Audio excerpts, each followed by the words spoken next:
Hello, students. We're back at it with our vocabulary words for the week. And this week's vocabulary words are brought to you by Sharpie, permanent markers.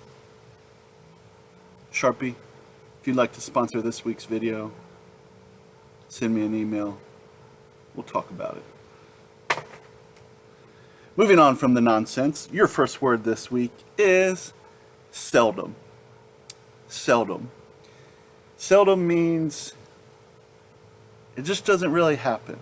It's something that occurs on rare occasion, if you will. My best example I can think of for seldom would be Texas A&M football. You see, Aggie fans, they're, for some reason, I'm not sure why, but they're full of a lot of pride. But if you ask them how many times they've won a national title in recent years, the answer would be very seldom. In fact, I don't think it's happened since the 1930s. It's very unfortunate for a team that considers themselves to be a football dynasty. And this is where all the hate mail comes in. I'm going to get emails about this one, but it's okay. Seldom, it means something that happens very rarely. Aggie fans, I apologize. Sorry. But you'll never forget the word seldom now. Let's go ahead and move on to the next word. Our next word is haul. Haul. Haul means to pick something up that's heavy and carry it away, to move it from one spot to another. For example, I got this giant tree branch right here, and I'm going to haul it away.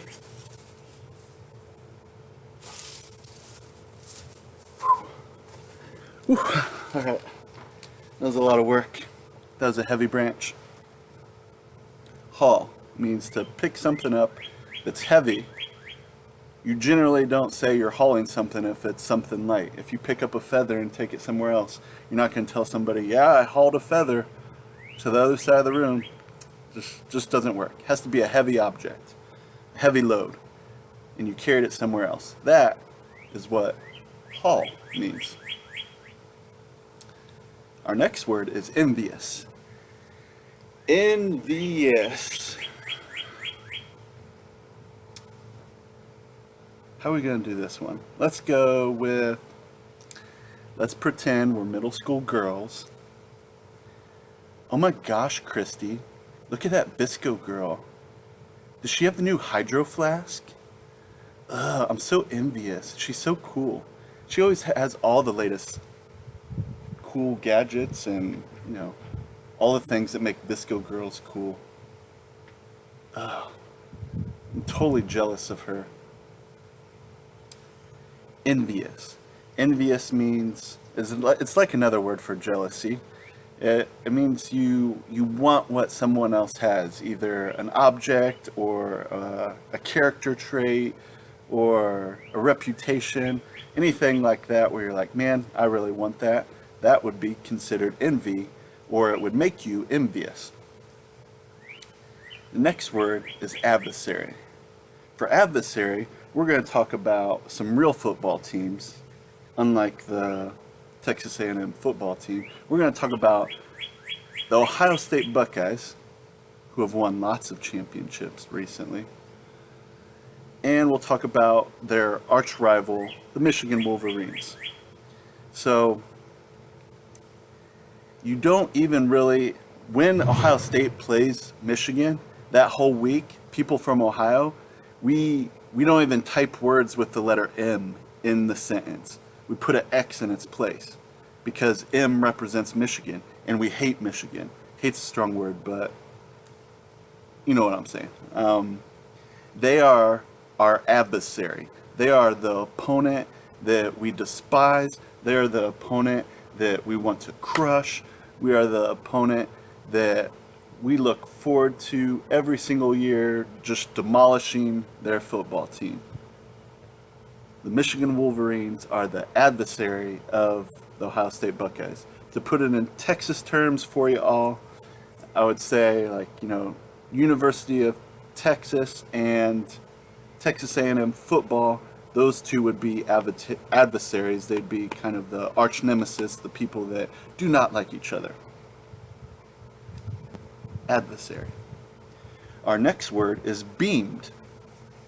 Beamed.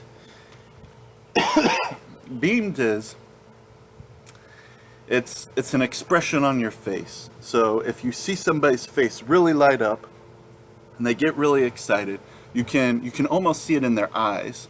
It's like you're looking into their soul and it just lights up, and all of a sudden, whatever, regardless of what their previous mood was, all of a sudden they're filled with life, and it lights up. So the word beamed, kind of think of like the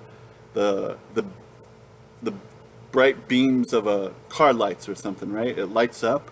So this week, the first 5 kids in the triad that found the secret password, they got a special prize, and their special prize was they got a visit from me, and a visit from me really entailed like me going to their driveway and leaving some chalk art.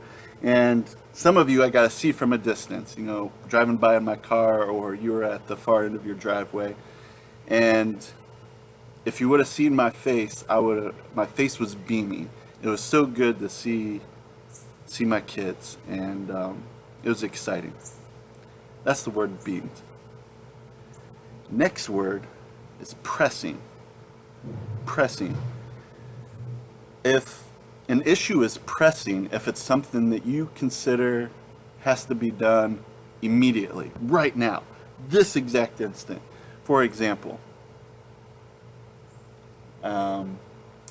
let's pretend JJ Watt is in the front of my driveway. So right now I'm in my backyard. Let's pretend JJ Watt is in my backyard, or in my driveway.